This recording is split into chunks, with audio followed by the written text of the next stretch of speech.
It is the Whitewater River, of course, that sculpted the Whitewater Valley, and with an event that occurred here on August 19th of 2007, the impact, the erosive power of the Whitewater River becomes so obvious as geologic processes are sped up. That event was the largest rainstorm in Minnesota's recorded history. It dumped a record 15.1 inches on nearby Holcomb, Minnesota, from 8 a.m. on August 18th to 8 a.m. on August 19th, 2007. Here at Whitewater State Park, 11.5 inches fell, swelling the Whitewater River to the highest level in the park's history. This event had tremendous human consequences. Unfortunately, 7 southeastern Minnesotans lost their lives during the floods that followed this storm.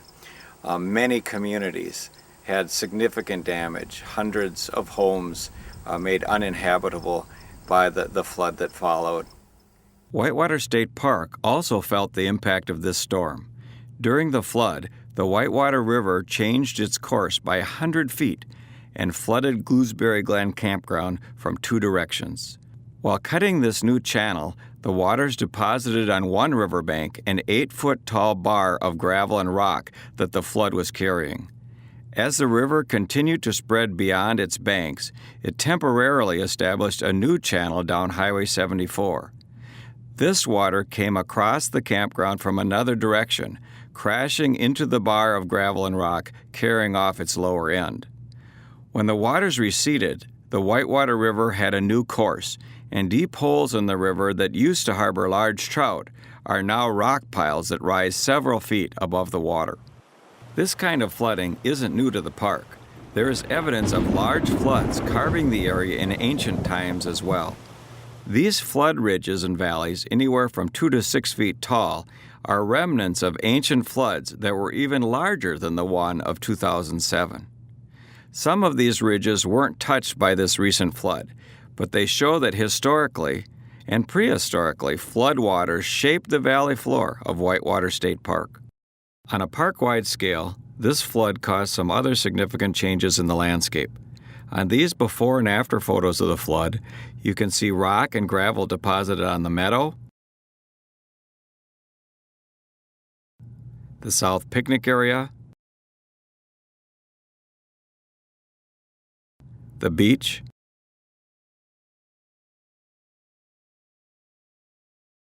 and the ball field.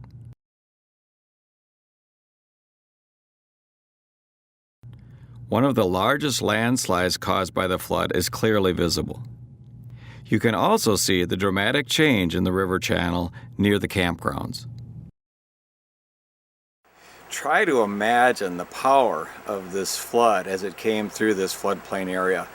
There are literally hundreds of debris piles of trees and shrubs that were ripped out of the banks of the river and moved downstream.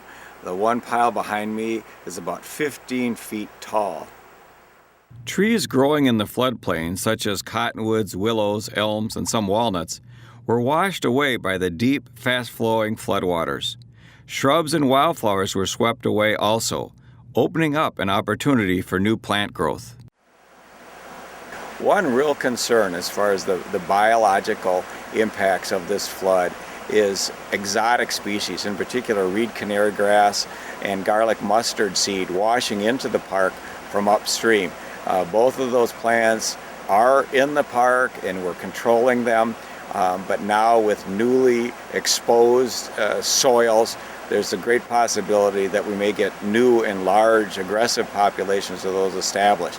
So watching for the beginning of those infestations is something we'll be doing and trying to keep control of that. Immediately after the flood of August 19th, the Whitewater River bottom was scoured clean. The silt that often filled the holes in the cobble of the dolomite rock was washed away. The Oneota dolomite rock fragments on the bottom of the stream became as light-colored as the rock you see above the water. The food chain was significantly impacted. There were very few aquatic plants and very few insects feeding on those plants. Many fish, including trout, had been washed away. In many ways, I compare what the stream looked like immediately after the flood to a newly formed volcanic island in an ocean. The stream bed was virtually devoid of life. But a month after the flood, plants were growing again on the river bottom, and surveys done by DNR Fisheries found that trout of a variety of ages survived the flood. Life in the river began to rebound. The high-velocity floodwaters, carrying silt, gravel, and rock, acted like liquid sandpaper, scouring clean the yellow-orange Jordan sandstone and the light tan dolomite along the riverbanks. The high water level can clearly be seen where the river wore away the sandstone in which youngsters had carved their names. The river's fast-moving waters also washed away terraces and islands of sediments in some areas, only to deposit them elsewhere, making new terraces and islands. In the riverbed, where all the rock cobble is, we see the sandstones, we see the limestones, the dolomites, but also there's some things that might be a surprise to people. We're finding agates. There is also the possibility of finding fossils, including ones from Ice Age mammals. We could find tusks or molars from mastodons or mammoths, perhaps giant ground sloth skulls. So we're letting volunteers and staff know what could now be exposed as a result of this flood. Any natural or cultural artifacts that are found belong to the state park and need to be turned in. In this way, they can be used to tell the Whitewater State Park story. There are several places in Whitewater State Park where hillsides slid away. The soils on those steep hillsides, like other soils in the park, were saturated as a result of the heavy rain, and those steep slopes, the soil gave way, carrying with it the forest and much of the rock. At least two of those are 100 feet high and 50 feet wide.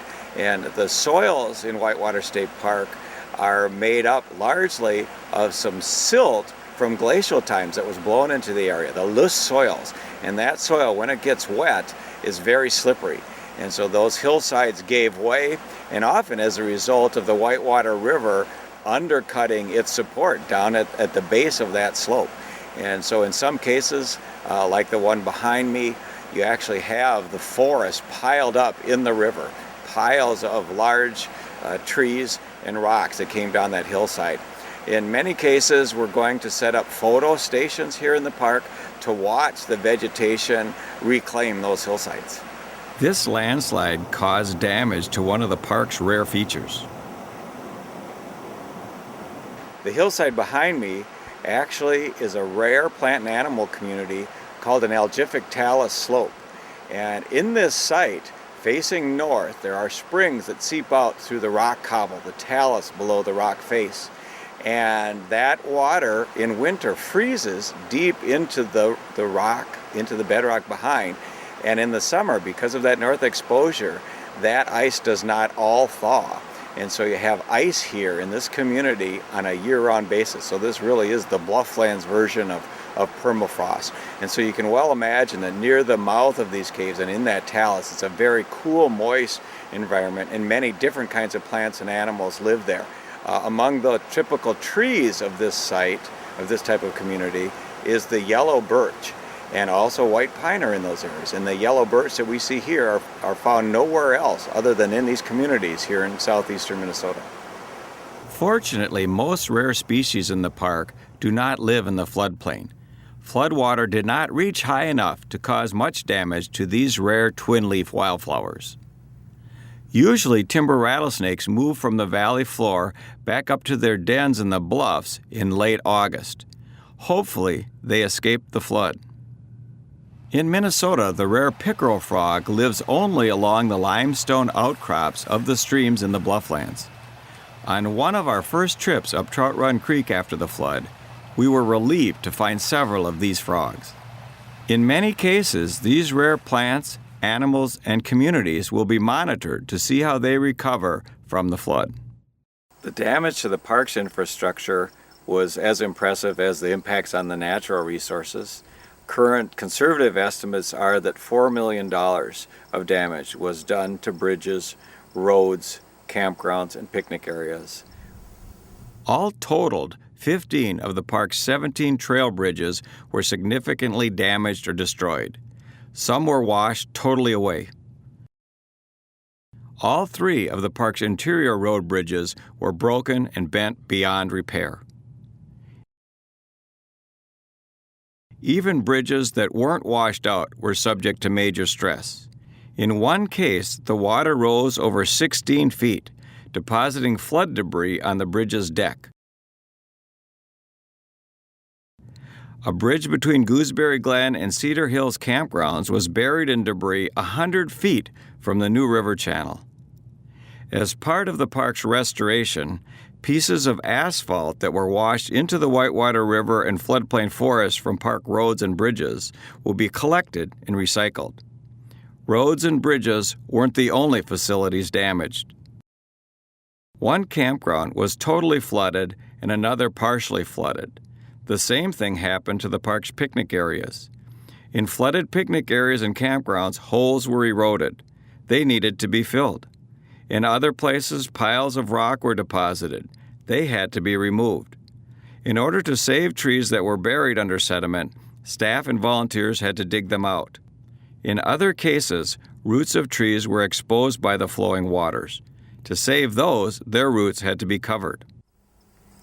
Besides the impact on the natural resources in Whitewater State Park, the flood also impacted the cultural, historical resources of the park. Behind me is a wall built by the Civilian Conservation Corps, the CCC program, in the late 1930s. This wall fell into a large hole that was eroded right in Highway 74. There were about 5 CCC structures in Whitewater State Park that were damaged by this flood. The other significant damage to CCC structures happened to the dam and bridge immediately downstream of the park's beach. While the flood damaged some historic features, its rushing waters revealed some hidden history. Volunteers found dishes from the CCC program of the 1930s. As work continues on the park's reconstruction, Native American tools or artifacts from the German World War II prisoner of war camp may be found. Conservation experts agree that a record storm of this magnitude naturally leads to flooding and erosion. After all, this beautiful Blufflands landscape was sculpted by water erosion. But there are land use practices we can implement to slow water runoff and lessen the frequency and severity of floods. These include maintaining ground cover by planting cover crops, buffer strips, pasture and hay for livestock, and native vegetation. Since we can't totally eliminate floods, parks like Whitewater are a good use for floodplains. These low lands slow floodwaters and store them temporarily, making floods less intense for communities downstream. It costs less to repair a park's recreation area than a business district or housing development. As a park, the floodplain landscape can be enjoyed with reduced risk to people and property. In Whitewater State Park, we can also observe and learn from these natural forces that shaped and continue to shape the river valley today. Whitewater State Park was a great state park before the flood, and as you'll see as you explore, it is still a great state park today, just a different great state park.